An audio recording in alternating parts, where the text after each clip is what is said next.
Shalom, saudara dan saudariku seiman. Perjalanan hidup gereja tidak selalu mulus saja. Terkadang banyak tantangan yang datang sambil meminta jatah pengorbanan.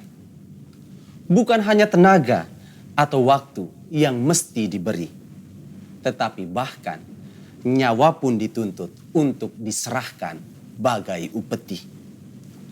Maka gereja bisa bertahan hidup sampai kini.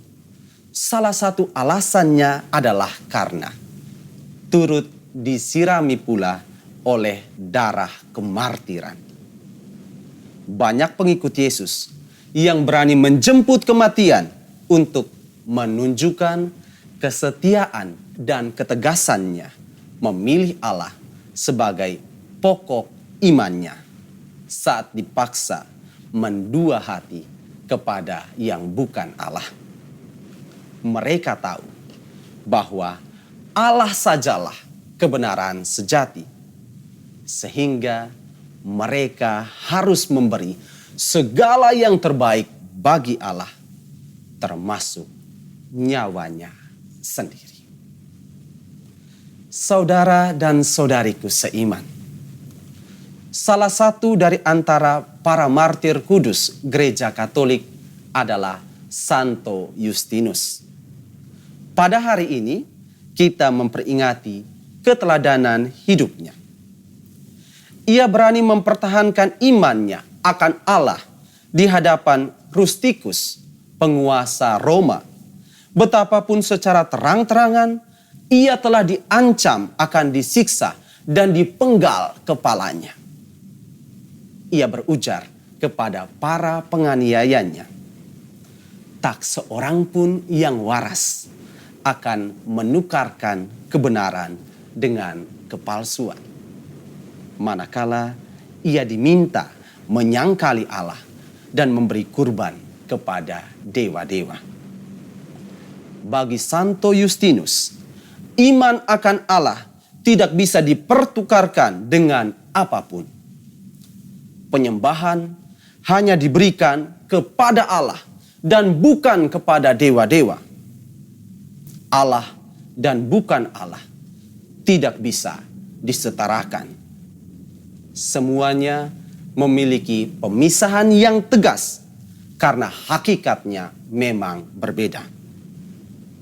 Alhasil, karena kebijaksanaannya ini, Santo Justinus pun dibunuh dan ia meninggalkan banyak tulisan apologetik, yakni karya-karya untuk pembelaan iman Katolik.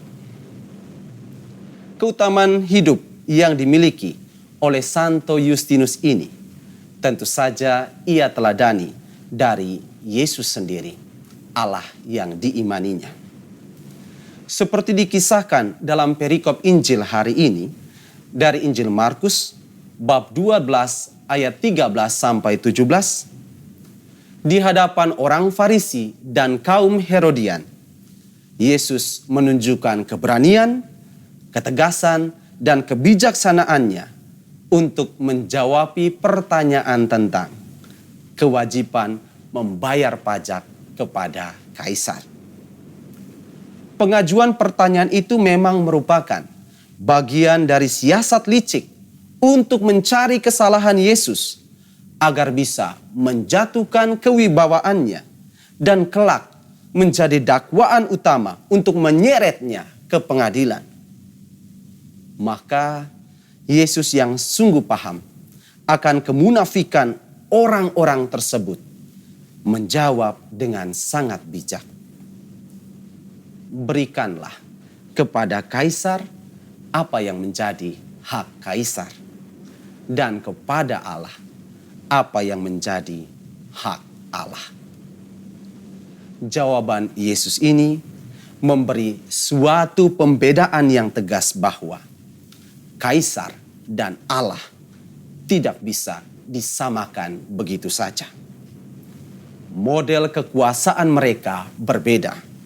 Demikian pula dengan rupa kewajiban yang diberikan kepada mereka. maka Allah dan bukan Allah sama sekali tidak bisa dicampur adukan, apalagi dipertukarkan satu sama lain. Karena itu, saudara dan saudariku seiman, milikilah keberanian, ketegasan, dan kebijaksanaan dalam hidup harian, agar kita tidak keliru dalam bersikap di tengah situasi dan lingkungan tertentu. Kita mesti pandai membedakan antara yang utama dan sampingan, kebutuhan dan keinginan, kepentingan privat dan komunal, rohani dan jasmani, bahkan Allah dan bukan Allah. Jangan sampai semuanya disamaratakan begitu saja, sehingga tujuan hidup kita menjadi kabur, bias, dan akhirnya buntu. Allah memberimu akal dan hati sebagai acuan pertimbangan. Asahlah sesering mungkin. Jangan dibiarkan menganggur begitu saja. Tuhan memberkati kita sekalian.